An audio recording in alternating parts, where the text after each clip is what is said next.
Right, so we've got a slight problem, and that's putting it incredibly mildly. I'm gutted.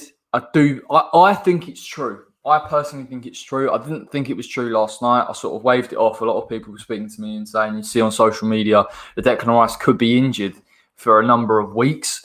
I just feel like there's no smoke without fire, to be honest. And I think if he is injured, the club aren't going to come out, or anyone's going to come out between now and a team news being released to say that's the case. So I do think he could be out. And in terms of our season, I mean, I'm genuinely concerned. It's the worst time that it could have happened. And I think it is the time to talk about squad depth. I've enjoyed keeping away from it and watching the football. But the reality is, this is going to be one of the toughest tests Moyes has got to deal with.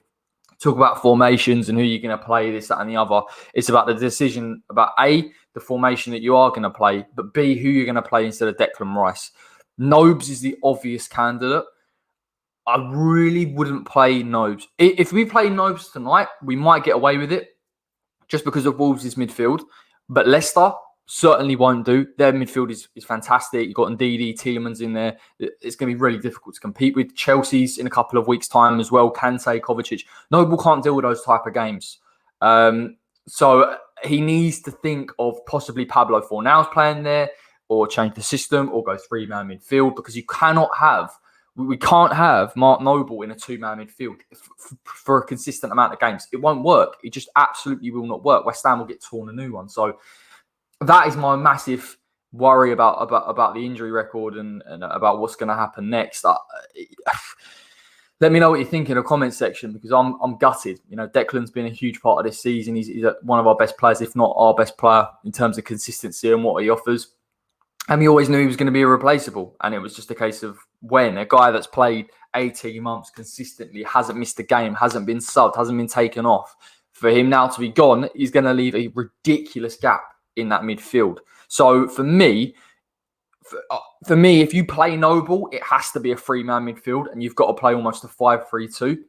I think you've got to go back to the wing-backs anyway, to be honest. I think you've got to have Masuaku back in there if he's fit. Ben Johnson, even if Masuaku isn't fit. You go three at the back with Creswell, Diop, Dawson. You hope that Angelo gets fit relatively quickly, and we can get him back in the side.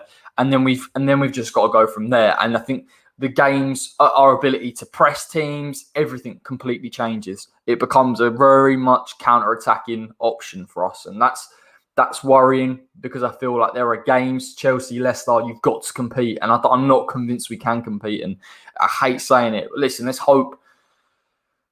I'm not even that confident, to be honest, in terms of top four or top six. I think we can still compete. We can still be in and around there. But the truth is, we've got to go out and put something on that I haven't seen from a West Ham side. And Moyes has got to come up with something that we haven't seen from him either. But I'm going to leave it there, because I've got the ump with the whole thing. Hopefully it's not true.